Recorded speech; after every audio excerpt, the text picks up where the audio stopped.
Hey everyone, it's Nate here with Element Van Life.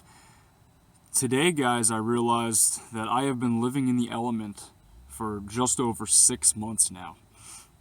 It's a pretty good milestone for me, so I wanted to make a video discussing some of the lessons that I've learned along this journey so far, and some of the things, some tips that I can give based on my experience and things that I've learned and all that. So I've got a few of them I want to talk about, so let's get started, guys. The first one really is I think that's really important to note is just how I tell people that I live in a van. I mean, now that I've been doing it for this amount of time, I mean, I've kind of got it down a little bit. So, obviously it depends on who I'm talking to an extent.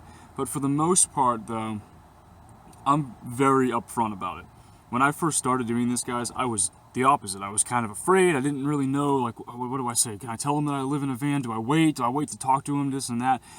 But I'm in that conversation. Obviously, I'm not going to, open up and say, hi, my name's Nate, I live in a van. But, as the conversation progresses, say I just met somebody and we're just going on, I'll obviously, hopefully give them a better first impression than just, hi, I live in a van. And then from there, I can tell them that I live in a van, And that's something that I think has changed quite a bit for me. I've become substantially more confident in the fact that I am a full-time van dweller. I think it's really cool that I have this element, and generally speaking, guys, most people who I tell think the same thing.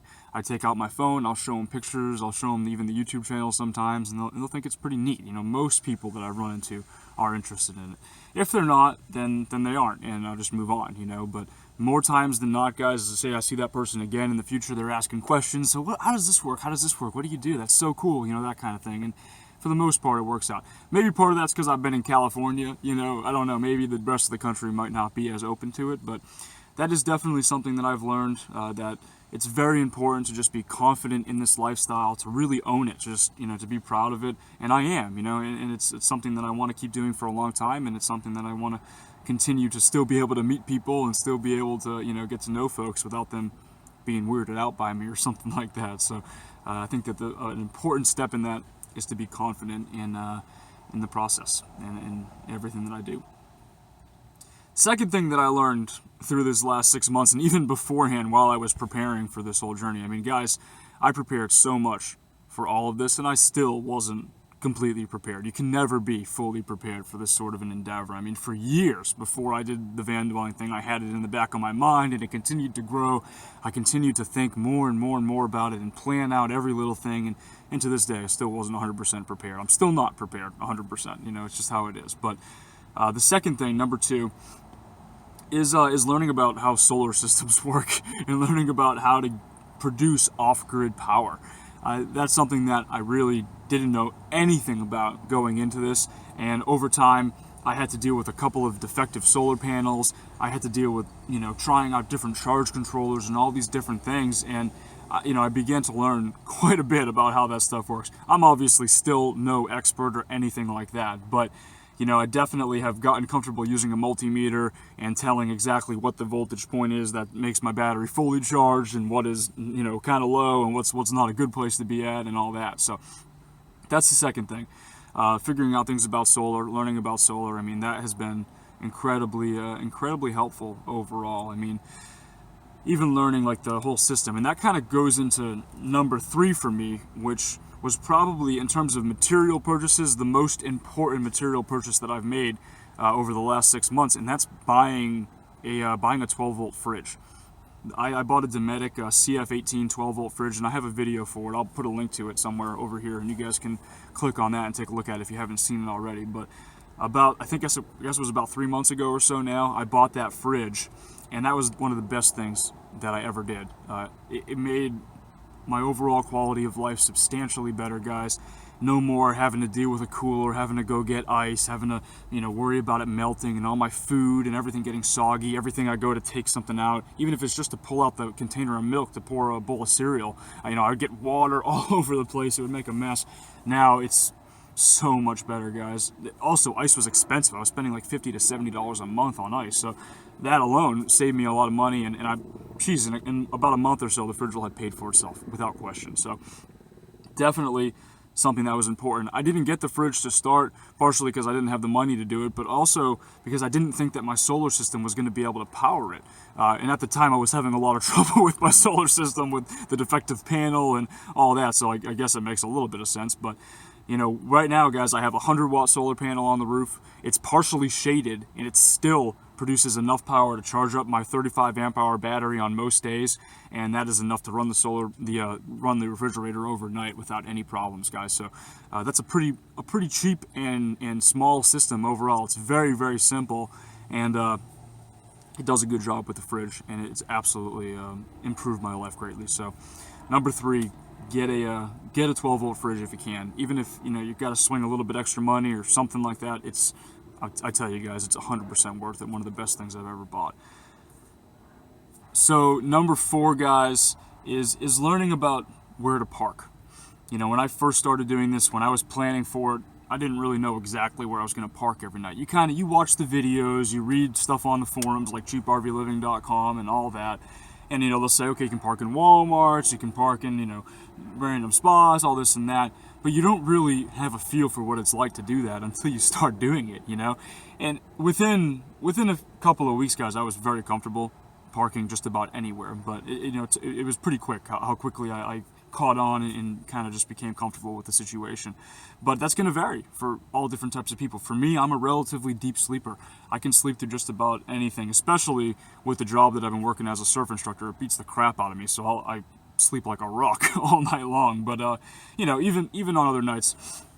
But the thing is, for some folks, I can imagine that they're not as deep a sleeper as I am. So it's going to vary based on what you're comfortable with and all that. But for me, I find that the element is so stealthy, and so many people walk by the element and don't really expect that there's someone actually living out of it, that I don't really have any issues. I generally just park on the side of the street somewhere. I try to find like a quiet or residential neighborhood that's not completely dead, but is relatively quiet, and that's what I find works the best for me, guys.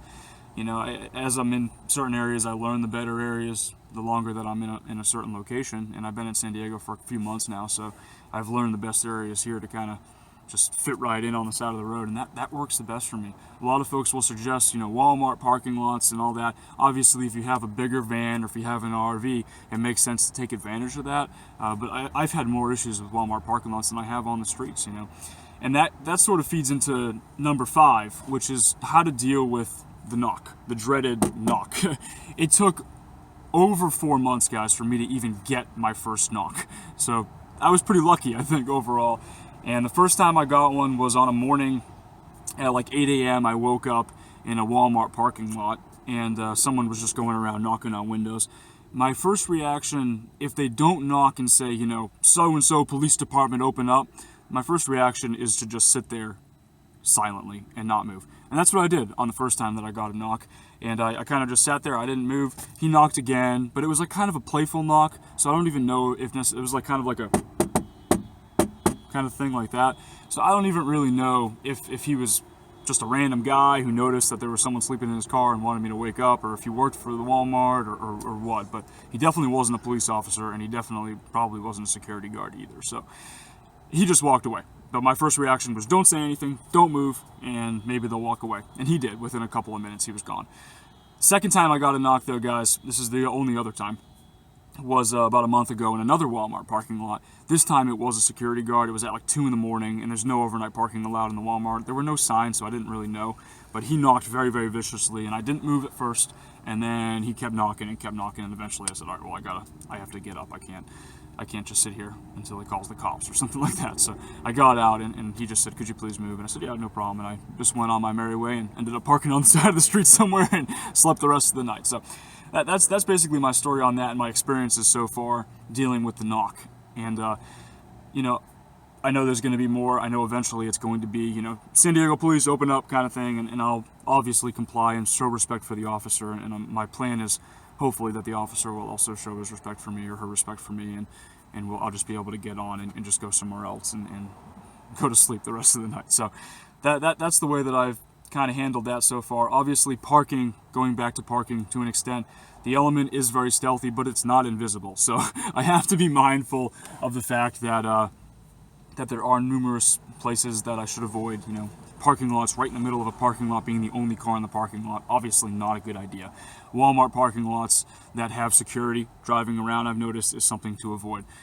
Definitely, always. If you see a security car driving around that parking lot, then they're looking for something to hassle. They're looking for something to go after. So you should avoid that parking lot, absolutely.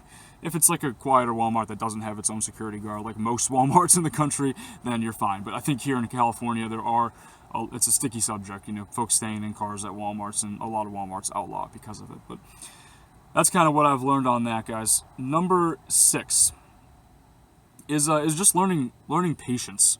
I find that, I think I've mentioned this in another video and a couple other times, other van dwellers have mentioned it too, just the idea that it takes a little bit longer to do just about everything when you live in a van. I mean, say you have to go to the bathroom or something like that. It's going to take you a little bit more time to, to drive to the location, maybe wait in line to go to the bathroom, and then go in there and do your business kind of thing, All those, everything, just about everything. If you're going to cook dinner, you have to go to a park to cook dinner. You can't just like bust it out in the middle of a parking lot. I mean, for me, it's a little different because I can't really cook inside the element. A lot of folks can cook inside their vans and their camper conversions, so it's probably a little bit easier to get away with it in a parking lot. But for me, I kind of have to go out of the way. And just about everything like that, guys, takes a little bit longer. And that's just learning patience and learning to just kind of enjoy life. And that's a good thing, I think, not just for doing your chores, but also just for enjoying life and enjoying each day as it comes. It's definitely a good thing, as opposed to rushing through every little thing and just kind of freaking out all the time, which I find that I was doing previously in my past life. So it's a little bit better this way, I think, anyways. Number 7, guys, the 7th tip and the final tip that I'm going to give you guys for this video is just kind of feeds off of telling folks how to deal with the situation and basically presenting the fact that you live in a van to folks. But for me, I mean, it's been 6 months now living in a van, and to this day my family is still, I know a lot of you guys who follow the channel will know this, that my family is completely against it. Every single member of my family doesn't want anything to do with it. Grandparents, everyone, especially my parents, they're mortally embarrassed by the fact that I would live in a van and they can't sleep at night, and they're all all worried about me. And I understand their situation. I mean, I get why they would be worried, I guess, but I've told to them that I enjoyed this lifestyle, that I've sort of chosen it for a good reason, and they don't actually know about this YouTube channel yet. Eventually I'll tell them about it, but it should be interesting to see. I think their reaction will be very negative though, so I'm not really in a rush to tell them about it. But how I've dealt with that is just sort of, at first it kind of bothered me a little bit that my parents wouldn't support me, and that they,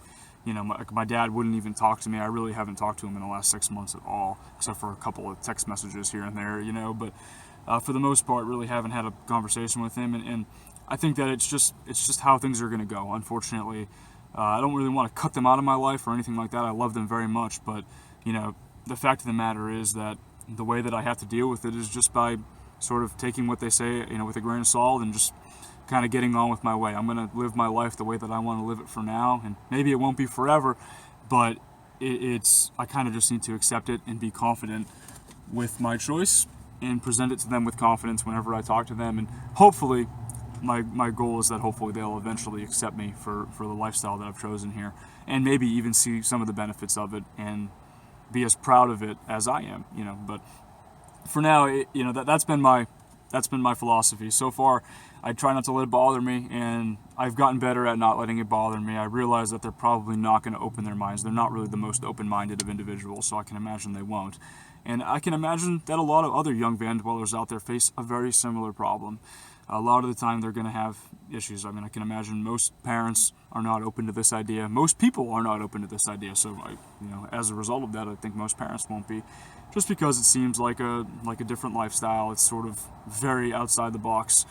No pun intended with the element there, but very, very outside the box, and definitely very, very different. A very different lifestyle choice. So, my advice to someone who's dealing with parents that are not supportive of it, or family that's not supportive of it, or friends even that are not supportive of it, is just to continue to be confident in your choice, continue to have confidence in this lifestyle. And I do believe that it is an excellent lifestyle choice, and it has been perfect for me so far. I've greatly enjoyed it.